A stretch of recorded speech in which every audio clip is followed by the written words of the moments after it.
A la Sèrie li ha agradat molt. I a vosaltres? Sí, molt bé. Llavors, ara, els nens de sisè, que són els més grans de l'escola, us explicaran una cosa dels fruits i les fruites de la tardor. Si esteu calladets, llavors quan acabi, les podeu tastar. I veureu que bons estan els fruits i les fruites de la tardor. Endavant, els nens de sisè.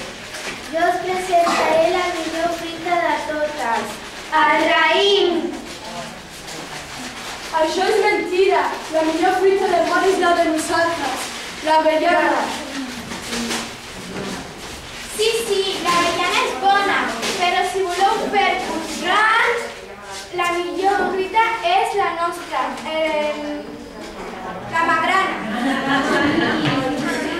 Si mengeu moltes magranes, potser no cabreu a les portes. La meva fruita és la que necessiteu, la poma. La poma és la que li agrada més als magrans. Si voleu ser elegants com nosaltres, mandarines heu de menjar. Però si voleu tenir memòria d'elefant, heu de menjar ametlla. La nostra fruita es diu ametlla. Els elefants juguen a futbol. Si vols ser molt futbolista, cal menjar molts cabis. Res de futbol. L'important és l'energia. Si la teniu, sereu ben forts.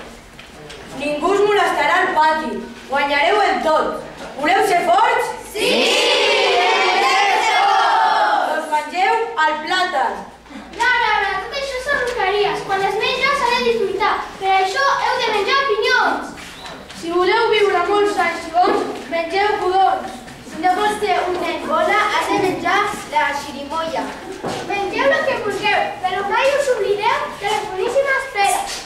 Deixeu-vos de patranya i mengeu moltes castanyes. Ara les tastareu totes. Si